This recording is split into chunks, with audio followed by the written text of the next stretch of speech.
Hay una fiscal, la señora Yanina Rosa Tapia Vivas, que ha hecho valer su supuesto derecho a reemplazar ella a la señora Zoraida Ábalos, porque es la que venía después en el orden. Dirigió por eso una carta exigiendo que, como está todavía dentro del periodo de un año después de la elección, sea ella la que reemplace a Zoraida Ábalos.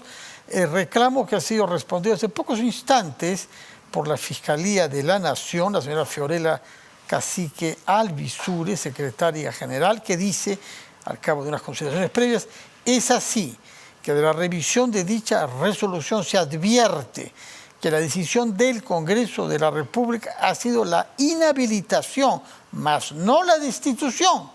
De ahí que, conforme a la documentación institucional, la decisión parlamentaria no tiene como consecuencia la habilitación de una plaza de fiscal suprema titular. Por consiguiente, no resulta posible atender su solicitud de comunicación a la Junta Nacional de Justicia. Señor Dyer, muy buenas noches. Usted es un constitucionalista, profesor universitario, podrá navegar en estos meandros conceptuales y jurídicos que ocultan ambiciones, como en todas las instituciones, mejor que nosotros. ¿Qué está pasando? ¿Cómo es posible que 24 horas después de la inhabilitación aparezca una fiscal pidiendo que se le considere a él reemplazo como fiscal suprema titular de Zoraida Ábalos y 24 horas después tiene que ser rectificada? ¿Qué diferencia hay entre la destitución que no se ha llevado a cabo y la inhabilitación que sí se ha llevado a cabo de Zoraida Ábalos? La inhabilitación, en este caso, y la que ejerce el Congreso de la República, es una inhabilitación para poder ejercer cualquier función pública. Lo que tiene que hacerse ahora es, y de hecho hay una, no diría adelanto de opinión, pero hay una primera respuesta de parte de la Secretaría General de la Junta Nacional de Justicia, conforme usted ha leído. No, Fiscalía de la Nación. Esta señora Fiorella Cacique Alvisure es la secretaria general de la Fiscalía de la Nación, que le hace saber, un momentito, no ha habido destitución, en consecuencia tú no puedes aspirar a ser fiscal suprema. Sí, y entiendo que el caso debería llegar a la Junta Nacional de Justicia para poder determinar justamente cuál es la consecuencia prevista para la inhabilitación. O sea, ¿qué sigue después de eso? En este caso, Zoraida Ábalos no podría seguir ejerciendo su función, pero vemos que aquí hay una interpretación un poco en contrario. Sí. Justamente porque tiene que adecuarse un poco las consecuencias de la inhabilitación al procedimiento que se sigue en otro fuero para la consecuencia de que no ejerza más su función como fiscal. De acuerdo.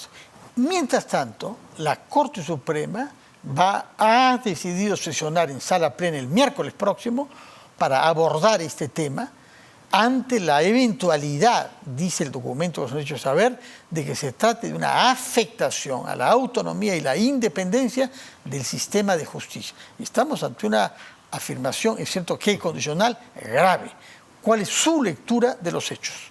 Que son graves. Los hechos son muy graves porque, fíjese, lo que ha hecho el Congreso es iniciar un juicio político contra una ex fiscal por unos hechos que al día de hoy, me parece, no son del todo claros respecto a su inconstitucionalidad, sino al contrario.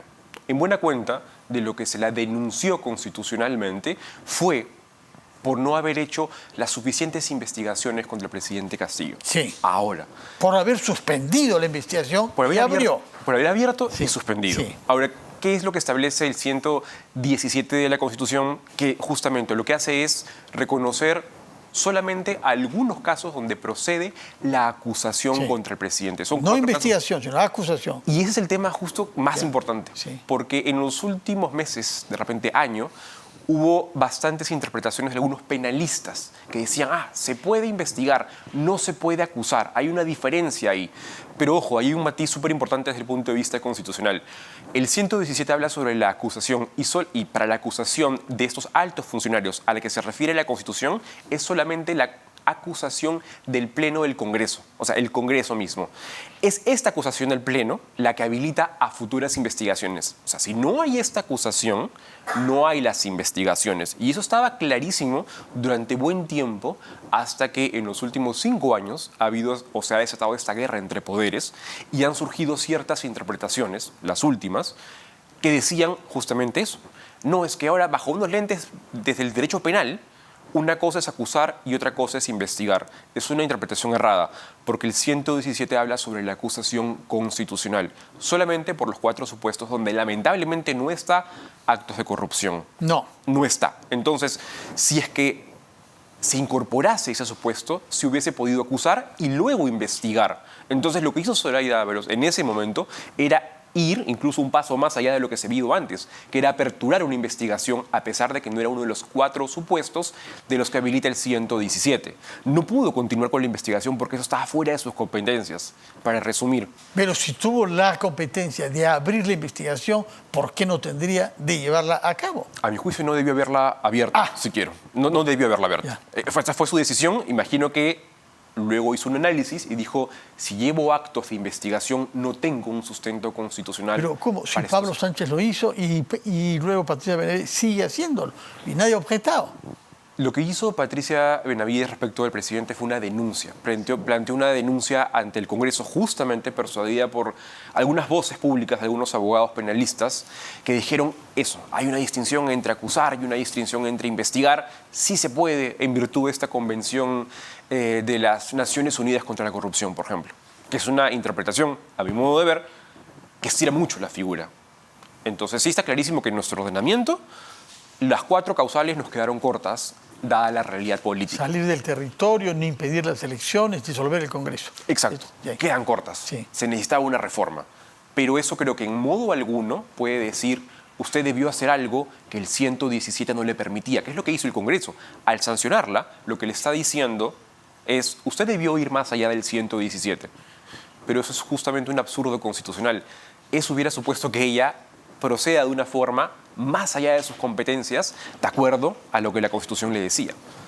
Ahora, la defensa que ha esgrimido la señora Zoraida Ábalos a través de su abogado constitucionalista Francisco Eguiguren es: acá se me está sancionando por el criterio jurídico que yo he adoptado, por mi particular interpretación de la Constitución que he aplicado para abrir la investigación, pero para suspenderla en lo que se refiere a Pedro Castillo, pero no a otras personas ni a los actos que no tienen que ver con la persona directa de Pedro Castillo.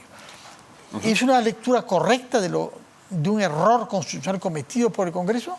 Es un siguiente nivel de argumento. Yo diría que ambos, digamos, lo que yo he planteado hace un momento me parece que no está en contraposición a esta segunda tesis, vamos a llamarla, ¿no? Correcto, yo pude haber aperturado la investigación, pero de acuerdo a mi criterio no habían elementos para continuarla en ese momento, por consideraciones jurídicas, intuyo yo, vinculadas justamente al 117.